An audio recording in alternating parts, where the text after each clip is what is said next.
저는 지금으로부터 3년 전에 지금의 제 아내를 만나게 되었죠. 제게는 너무 과분할 정도로 예쁘고 어린 여자친구가 생겨서 행복할 따름이었죠. 그래서 그랬는지 연애를 하면서 사소한 문제들에 대해서 너무 쉽게 지나치기도 했던 것 같습니다. 여자들이 남자들보다는 정신 연령이 더 높고 어른스럽다고 말들은 하지만 확실히 9살이 어린 여자친구는 어리다는 느낌이 종종 들었었죠. 사회 경험이 없어서 그런 건지 돈에 대한 개념도 없는지 제 신용카드를 줬는데 적게는 최소 200만 원에서 많이 쓸 때는 1000만 원 가까이 쓴 적도 있었습니다. 나름대로 여유가 있었기에 심각한 문제까지는 아니라고 착각을 했었죠.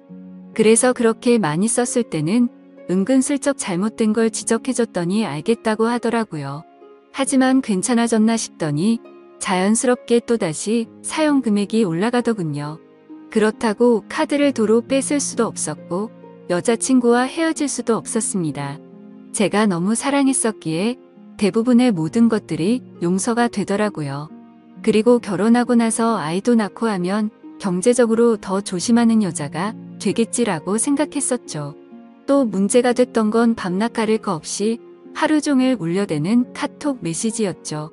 여자친구가 대학교를 다니고 있었을 때인데 어떻게 연락처를 알고 연락이 오는 건지 별의 별 남자들이 다 직접대더라고요.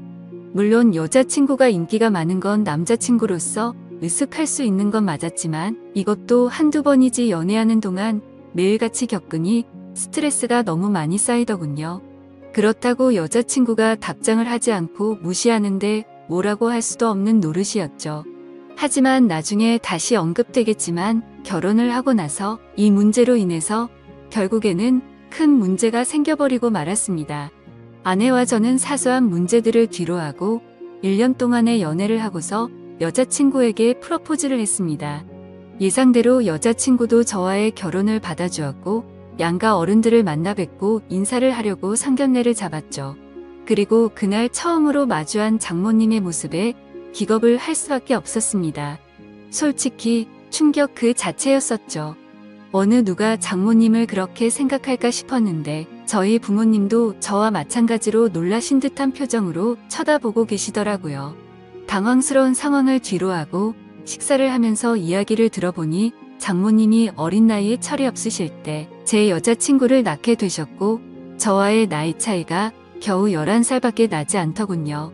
제게 있어서 아내와 장모님 나이 차이가 위나 아래로나 별로 차이가 나지 않는 거였습니다. 하지만 장모님과 저를 놓고서 겉으로 보면 제가 오히려 더 나이가 많아 보일 정도였습니다. 그동안 여자친구가 왜 이렇게 예쁘고 통하는가 했더니 어머니를 닮아서 그랬던 거구나 싶더군요. 그렇게 상견례 자리는 서로가 기분 좋게 이야기는 오고 갔지만 장모님께서는 내심 걱정이 많이 되셨던 것 같더라고요. 아내와 제가 나이 차이가 많이 나서 아내가 저를 제대로 이해하고 감당은 할 수가 있을까 하는 그런 생각들이 있으셨던 거죠. 심지어 저희 장모님은 이른 나이에 결혼을 실패하신 미혼모셨기 때문에 더 그랬던 것 같습니다. 장모님께서도 제 여자친구처럼 어린 나이에 섣부른 판단으로 결혼을 하게 되었고 제 아내를 낳으셨는데 결국에는 그 결혼 기간이 오래가지 못해서 좋지 않게 끝나버리고 말았던 거죠. 그래서 걱정이 더 크시다는 걸 알 것 같았고 그 마음이 잘 헤아려졌습니다. 저는 장모님께 말했습니다. 제가 나이에 비해 나름대로 산전수전 다 겪어봤고 나이도 많은 제가 여자친구를 잘 이해해주면서 예쁘게 살겠다고 했고 저를 믿고 맡겨달라고 말씀을 드렸죠. 그러자 다행히도 장모님은 그제서야 조금은 걱정을 덜어주셨고 기분 좋게 상견례 자리가 끝이 났습니다. 그날 이후 여자친구와는 1년의 짧은 연애기간을 마침표를 찍고서 곧바로 결혼식을 올렸습니다. 그야말로 누가 보더라도 초고속으로 결혼을 한 거였죠. 요즘에는 10살 정도 차이 나는 커플들이 흔하다 싶을 정도로 많았는데 그런 커플들을 보면 인꼬 부부들처럼 잘들 사니까 크게 문제될 거라는 생각은 없었습니다. 그러나 그런 이상과 현실은 너무나도 다르다는 걸 알기까지 그리 오래 걸리지가 않았죠. 처음에 1년 동안은 다른 사람들과 다름없이 행복하게 잘 지냈습니다. 하지만 결혼 전부터 문제였던 다른 남자들의 연락이 문제였던 거죠. 함께 지내다 보니 잠이 막 들려고 하다가도 새벽에 울리는 휴대폰 소리에 깨는 경우가 생기다 보니 짜증이 났습니다. 그것도 급한 연락도 아니고 별것도 아닌 걸로 유부녀에게 추근덕대는 남자들의 연락이니 당연히 화가 날 문제가 아닐까요? 솔직히 결혼을 하게 되면 이런 문제가 없을 거라고 생각을 했고 여자친구도 단호하게 잘 거절할 거라고 생각을 했습니다. 그래서 지나가는 말로 몇 번을 말해봤었는데 소용이 없더라고요. 휴대폰 연락처를 바꾸라고 하면 어릴 때부터 쓰던 번호라서 그럴 수가 없다고 했고 개인적으로 하는 소셜 계정이라도 없으면 덜하지 않겠냐고 하니까 그러기가 싫다더군요. 왜 가정주부가 그런 것까지 굳이 하려고 하는 건지 물어보니 어린 나이에 시집와서 이런 거라도 안 하면 우울증이 올 것 같다더라고요. 아내의 그 말이 너무나도 황당했습니다. 결혼 전에는 또래 친구들이랑 놀기 싫고 빨리 결혼해서 화목한 가정을 이루고 싶다더니 말이죠. 심지어 정말 다른 사람들과 비교했을 때 부족할 거 전혀 없게 다 해줬다고 생각했는데 너무 큰 배신감이 들었습니다. 저는 아무리 많이 벌어도 한 달에 300만 원을 쓸까 말까인데 아내는 한 달에 평균 700만 원은 넘게 쓰면서도 우울할 수가 있는 거구나 싶더군요. 그래서 그냥 사소한 다툼으로 문제를 키우기 싫어서 그냥 넘어가려고 마음을 먹었습니다. 그나마 바람이라도 피지 않는 게 어디겠냐라며 생각을 하고 참았었는데 제가 너무 멍청했던 거죠. 그날 이후로 평소와 다름없이 지내던 중 회사 미팅으로 인해서 백화점을 갔던 날 결국 사건이 터지고 말았습니다. 그 백화점은 평상시에 아내가 자주 가던 곳이었기에 혹시라도 아내가 오늘도 그곳에 왔으면 같이 밥이라도 먹으려고 어디냐고 연락을 했더니 집이라고 하더라고요. 그래서 알겠다고 대답을 하고 나서 백화점 직원과 회의를 시작했고 1시간 정도 뒤쯤 회사로 가려고 하는데 익숙한 모습이 보이더군요. 혹시나 하는 마음에 자세히 보니 제 아내가 맞았습니다. 그것도 옆에는 누가 봐도 잘생기고 키가 큰 훈훈한 젊은 남자와 말이죠. 순식간에 피가 거꾸로 솟는 기분에 당장 뛰어가서 난리를 치고 싶었지만 옆에는 미팅을 같이 한 백화점 직원과 제 회사 직원이 있었기에 그럴 수가 없었습니다. 저는 두 사람에게 급한 일이 생겼다고 말하고는 자리를 피해서 조용히 아내를 뒤따라갔죠. 일단 제가 오해를 하는 걸 수도 있고 나중에 혹시라도 모른다는 마음의 증거를 확보하려고 사진을 찍었습니다. 제발 제가 착각하는 거라고 믿고 싶었지만 그런 바램은 이루어지지가 않더군요. 잠깐 동안 따라다녔지만 마치 연인처럼 팔짱을 끼는가 하며 남자 신발부터 시작해서 화장품이며 옷을 사서는 죄다 그 남자에게 선물을 하고 있더라고요. 그것도 제가 열심히 일해서 번 돈으로 말이죠. 그동안 제 것을 종종 사왔기에 카드 내역을 보면서도 단 한 번도 의심을 해본 적이 없었습니다. 그렇게 아내와 그 남자는 백화점 쇼핑을 마치더니 겁을 상실해버린 건지 너무나도 자연스럽게 팔짱을 낀 채로 엘리베이터로 향하더군요. 솔직히 그때 많은 고민을 했습니다. 분노가 머리 끝까지 치밀어 올라서 당장 달려가서 난리를 칠까도 생각했지만 이혼을 해야겠다라는 생각이 들었기에 억지로 참으면서 따라갔습니다. 다행인지 아닌 건지는 참 모르겠지만 그 둘은 다른 연인들처럼 데이트를 하는 것 같더니 밥을 먹고서 각자 헤어지더군요. 아내가 집으로 들어가는 걸 확인하고 나서 차에 앉아서 한참 동안을 고민했습니다. 증거가 충분하지 않은 마당에 지금 모든 걸 밝혀버릴지 아니면 무조건 이혼한다는 생각으로 확실한 증거를 수집할지 말이죠. 그런데 그런 증거를 수집하는 걸 상상만 해도 정신이 나갈 것 같더라고요. 결국 도저히 이대로는 참을 수가 없어서 곧바로 집으로 들어가서 아내를 불렀습니다. 무표정으로 차분한 목소리로 부르는 게 이상하다는 걸 눈치챘는지 아내는 제 눈치를 살피더군요. 그래서 저는 지금부터 내가 하는 이야기에 거짓말을 조금이라도 한다면 우리 사이는 끝이라고 못을 박았습니다. 그리고 나서 아침에 찍었던 사진들을 보여주면서 이 남자 누구냐고 물어봤죠. 그러자 아내는 정말 미안하답니다. 그런데 생각하는 그런 오해할 짓은 절대로 하지 않았다고 하더군요. 그동안 아내는 집에서 가정주부로 살면 마냥 행복할 줄만 알았답니다. 그런데 집에서만 지내다 보니 너무 우울증이 심해졌고 그러다가 메시지를 주던 한 남자와 이야기를 했답니다. 결국 그러다 호감이 가서 연락을 주고 받았지만 오늘 만난 게 두 번째였고 그 남자와 아무런 일도 없었다고 하더라고요.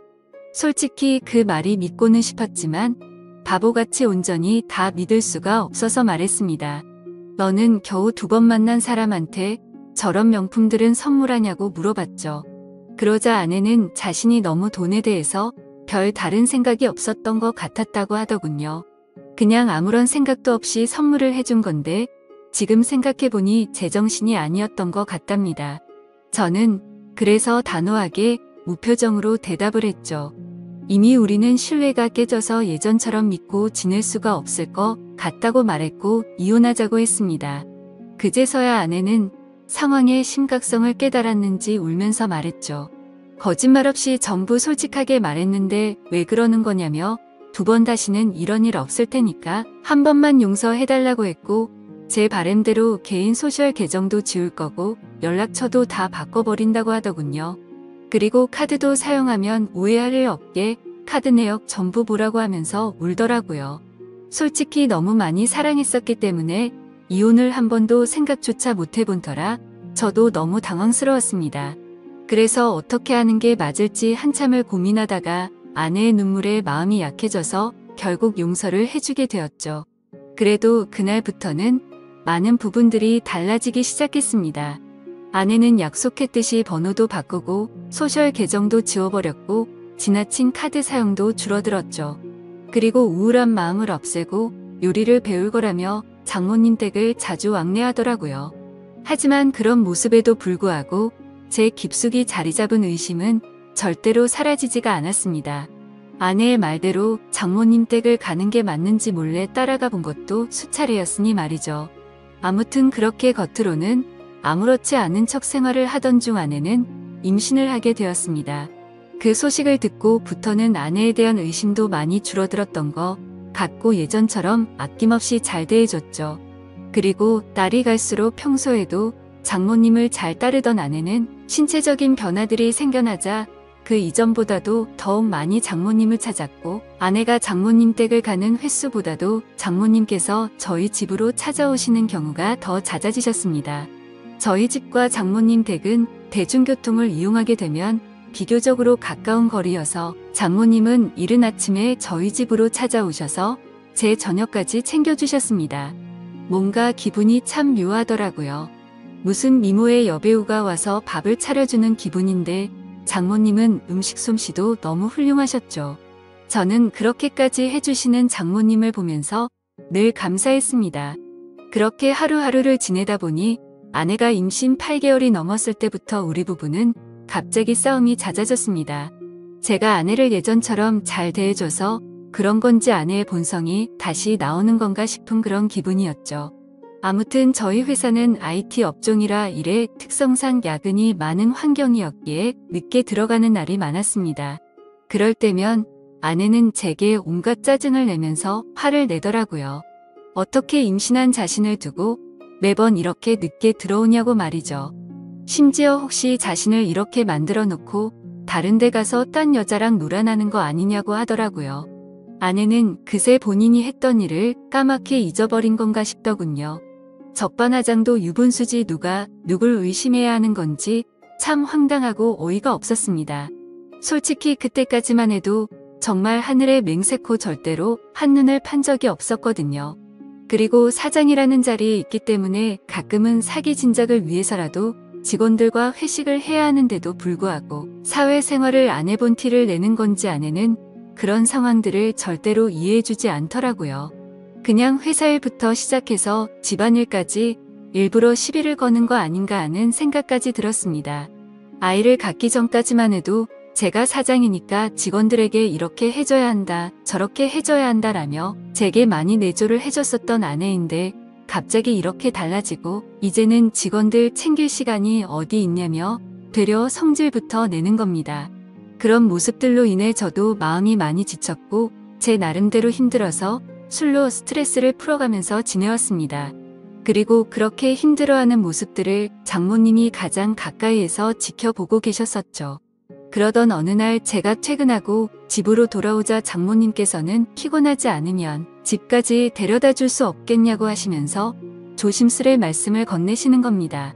동시에 제 아내에게 박서방을 데리고 가서 집에 무거운 물건들 위치를 좀 바꾼다며 저녁 먹이고서 집으로 돌려보내겠다고 하시더군요. 아내는 알겠다면서 집에 올 때 아이스크림을 사오라고 해서 저는 아내에게 알겠다고 대답을 하고서 집 밖으로 나섰습니다. 그렇게 장모님 댁으로 가는 도중에 이런저런 다양한 이야기들을 많이 했습니다. 장모님께서는 제가 많이 힘들 것 같다면서 저를 위로해 주셨고 지금은 힘들더라도 나중에는 상황이 나아질 거라고 말을 해주시더라고요. 저는 저를 위로해 주시는 장모님에게 고마운 마음이 들었고 평상시에도 장모님께서 미혼모였다는 사실을 알게 된 후부터 아내를 곱고 바르게 잘 키우셨다는 생각에 존경스러웠습니다. 그래서 아무 생각 없이 그런 모습이 존경스럽다고 말씀을 드렸는데 당황스럽게도 장모님께서는 갑자기 왈칵 눈물을 흘리시더라고요. 그러시면서 왜 미혼모가 되었는지에 대한 이야기들을 해주시고 왜 혼자서 딸을 키워왔는지 그런 많은 이야기들을 해주시더라고요.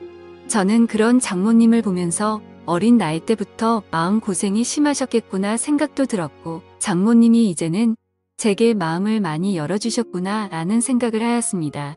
그리고 그런 이야기를 듣고 있자니 저도 덩달아 마음이 아팠고 아직도 여자같이 여린 장모님을 보면서 묘한 감정이 생겨나더라고요. 그렇게 그날은 장모님 댁으로 가서 식탁과 TV 선반대를 옮겨드렸고 비빔국수를 얻어 먹고서 집으로 돌아왔습니다. 하지만 그날 이후로 장모님과 저와의 사이에서 문제가 생겨났습니다. 점심에 매일 밖에서 음식을 사서 챙겨 먹는 걸 말씀드렸는데 그런 저를 안쓰럽게 생각해 주셨는지 장모님은 매일같이 도시락을 직접 싸서 제게 가져다 주셨습니다. 장모님은 딸애 보려고 집에 가는 길에 들려서 주는 거라고 말씀하셨지만 제가 운영하는 회사는 저희 집과는 버스로 3정거장 더 멀리 떨어져 있었습니다. 그래서 처음에는 장모님의 수고스러움에 부담스러운 마음도 있었지만 어느 순간부터는 장모님과 점점 더 가까워졌고 그런 일상들이 당연하게 여겨지더군요. 그러다 보니 오늘은 무슨 반찬을 갖다 주실까라는 생각도 하고 저도 모르게 장모님을 기다리고 있더라고요. 그리고 그런 나날들을 보내다 보니 경비실에 계신 분들과 청소하는 분들이 사모님이 이렇게 정성스럽게 도시락을 매일 갖다 주시냐며 사모님이 연예인처럼 미인이시다라고 하시더군요. 아마도 주변 분들이 볼 때는 당연히 부부 사이라고 봤을 것 같습니다. 장모님의 외모는 너무 동안에다가 저와 나이 차이도 많지 않았고 미모도 연예인처럼 훌륭하셨으니까요. 심지어 어떤 장모님이 이렇게 매일같이 도시락을 싸서 직접 갖다 줄 거라고 상상이나 할까요? 저는 아내와 연애할 때부터 결혼해서까지 이렇게 따뜻한 배려를 받는 건 처음이었고 정말 아내와 장모님의 행동이 비교가 되면서 뭔가 모를 마음이 들더라고요. 아무튼 그렇게 시간은 흘러갔고 저와 아내 사이에서 아이가 태어났습니다. 하지만 믿음이 깨지지 않을 거라고 수천 번을 생각했지만 그때부터 또다시 의심이 커져갔죠. 누가 보더라도 아이의 생김새가 아내도 닮지 않았고 저와도 너무나도 달랐기 때문입니다.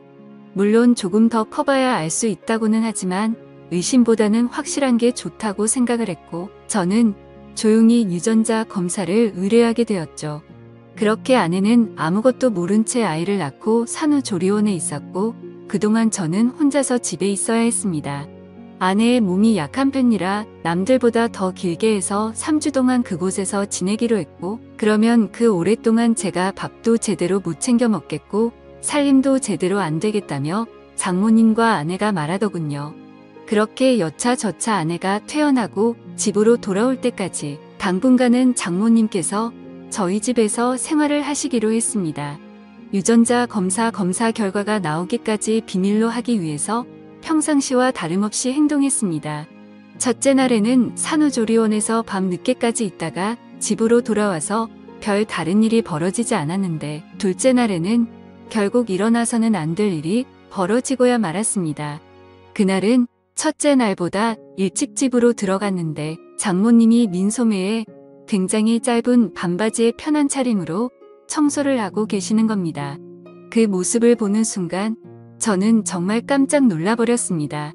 사실 말이 장모님이지 40대 초중반의 장모님은 밖에서 보면 어느 남자들이나 뒤돌아 볼 만큼 미모가 훌륭했고 관리를 잘하셔서 20대 못지않은 몸매셨죠. 장모님이 아니라 다른 여자였다면 이렇게 놀라지도 않고 아마도 계속 몰래 쳐다보았을 정도입니다. 하지만 장모님의 그런 광경을 보기에는 너무 부담스러웠고, 그렇다고 또 장모님을 보고 옷 좀 단정하게 입어주시면 안 되겠습니까? 라고 하기에는 너무 버릇이 없던 거였죠. 결국 저는 조심스럽게 놀란 마음을 진정시키고 눈을 돌린 채 얼른 제 방으로 들어갔습니다. 그렇게 장모님은 집 여기저기를 한참 청소를 하시더니 저녁 식사를 차릴 테니 얼른 씻고 나와서 식사를 하라고 하시더군요. 그렇게 저는 샤워를 하러 들어갔고 장모님과 단둘이 집에 있는데 이렇게 샤워를 하고 있자니 뭔가 기분이 묘하고 기분이 싱숭생숭하고 묘한 생각이 들기까지 하더라고요. 저는 샤워를 마치고 장모님과 저녁 식사 자리를 가지면서 밥을 먹고 있었습니다. 장모님은 그동안 딸이 임신하고부터 아내가 그동안 저에게 했던 행동들에 대해서 이해해 주라면서 미안하다고 사과를 하시더라고요. 저는 충분히 이해한다며 걱정 말라고 말씀을 드렸고 장모님과 저는 그렇게 이런저런 얘기를 나누면서 식사를 하고서 맥주를 한잔하였습니다. 한 병이 두 병이 되고 두 병이 세 병이 되고 점점 마시다 보니 장모님과 저는 금세 술에 조금 취하게 되면서 그때 이미 저희 둘 사이의 아내의 존재는 서서히 흐려지기 시작했습니다. 마치 오래 만나온 이성 간의 친구처럼 장모님이 점점 더 예뻐 보였고 기분이 좋아졌습니다. 어쩌면 아내와 매번 느끼고 지내던 세대 차이를 장모님과는 전혀 느껴지지 않았고 그렇게 긴 대화를 주고받았던 것 같습니다. 냉장고에 있던 맥주들도 다 동이 나게 되었고 오래간만에 술이라 뭔가 부족하더군요.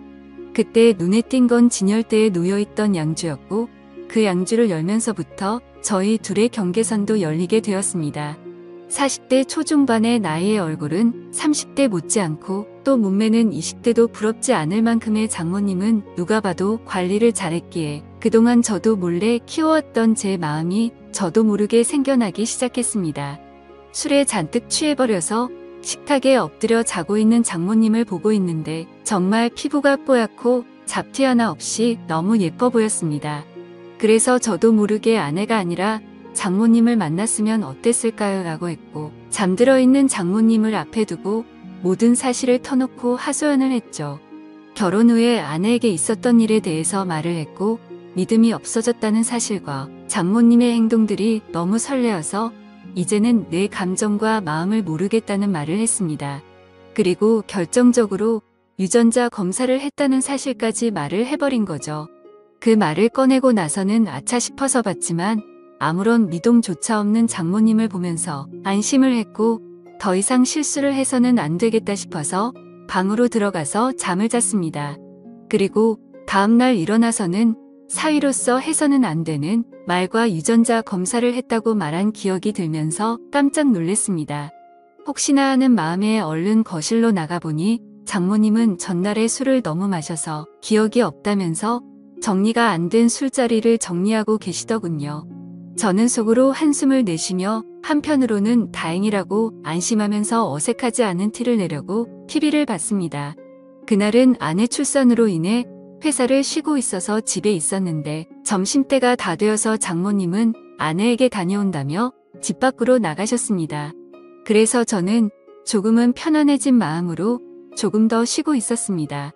그날은 어제 있었던 일로 인해 아내에게 죄책감이 몸 둘바를 몰라서 차마 얼굴을 보러 갈 수가 없겠더군요. 그렇게 저는 반성을 하면서 집에서 있었고 시간은 자정이 다 되어갔습니다. 아무래도 장모님께서는 아내와 같이 있으려나 보다 하고서 잠자리에 들려고 방에서 누워있는데 문 여는 소리가 들리더니 장모님이 자정이 조금 넘어서 집으로 들어오시더군요. 어딜 가서 술을 드신 건지 취하셔서 술 냄새가 진동을 하더라고요. 저는 술에 취한 장모님께 인사를 드렸고 장모님은 스스로 방으로 들어가서 누우셨습니다. 그렇게 잠에 드시는 걸 확인하고 저도 제 방으로 들어와 잠을 자려고 돌아서는데 갑자기 장모님이 저에게 어제 자신에게 했던 말에 대해서 할 말이 없냐고 하시더군요. 내가 어제 잠든지 알았냐며 어떻게 내게 그런 말을 할 수가 있냐고 하더라고요. 저는 정말 깜짝 놀랬고 혹시라도 아내에게까지 이 얘기를 하신 건 아닐까 너무나도 놀랬습니다. 곧장 저는 장모님에게 다가가서 무릎을 꿇고 빌었습니다. 그리고 솔직하게 말했습니다. 그동안 아내에게 받아온 내조와 다르게 장모님이 해주시던 배려가 너무 좋았다고 했죠. 그리고 사람 감정이라는 게 제 마음대로 되는 것도 아니고 그저 술에 취해서 헛소리를 한 거라고 말했습니다. 더 이상 감정 키워나가는 일 없을 테니 걱정 말라고요. 그러자 장모님은 제 아내가 바람을 피운 내용에 대해 물어봐서 사실대로 다 말해줬고 유전자 검사 결과가 나오면 같이 확인을 해보자고 하시더군요. 그리고 결과를 알 때까지는 아내에게는 절대로 비밀로 하자고 하시더군요. 그러겠다고 대답을 하자 장모님은 아직 술이 덜 깨신 건지 갑자기 돌변하시더니 이미 상황은 엉망진창이니 다른 건 전부 다 잊고 술이나 같이 마시자고 하시더군요. 그래서 저도 도저히 맨정신으로 버티기엔 감당이 되지 않았고 양주를 거의 원샷 하다시피 마셨고 어제보다 더 많은 술을 마셨습니다. 그러던 중 장모님은 자신에게 느꼈던 감정이 진심이냐고 물어봤고 저는 장모님에게 그동안 느꼈던 고마움과 감정들에 대해서 솔직하게 말씀을 드렸죠. 그러자 장모님도 이런 감정은 처음 든다고 하시면서 딸애가 어쩌다 저렇게 된 건지 자신이 어릴 때 실수를 해서 자신의 청춘도 다 날리고 인생을 다 망친 것 같다면서 눈물을 흘리시더라고요. 갑작스러운 모습에 놀라서 얼른 눈물을 닦아드리고 다독여 드리다 보니 또다시 묘한 기류가 흘러버렸죠. 결국 장모님과 저는 절대로 가져서는 안 될 서로의 감정을 알게 되었고 아마도 그날 이후로 아내에 대한 생각과 죄책감은 사라지고 없어진 것 같았습니다. 그렇게 며칠이 지나고 나서 유전자 검사지를 받아본 결과 정말 불행하게도 제 친자식이 아니더군요. 곧장 장모님께 이 사실을 알렸고 제가 드는 생각과 감정에 대해서 솔직하게 다 말해줬습니다. 결국 아내와는 협의 이혼을 하게 되었고 지금 당장은 장모였었던 그녀와 저는 서로의 감정을 잘 알고는 있지만 쉽게 연인이 될 수는 없는 상황이네요. 결국 앞으로는 이 상황들이 어떻게 전개될지는 저도 잘 모르겠습니다. 어떻게 해야 할까요? 감사합니다.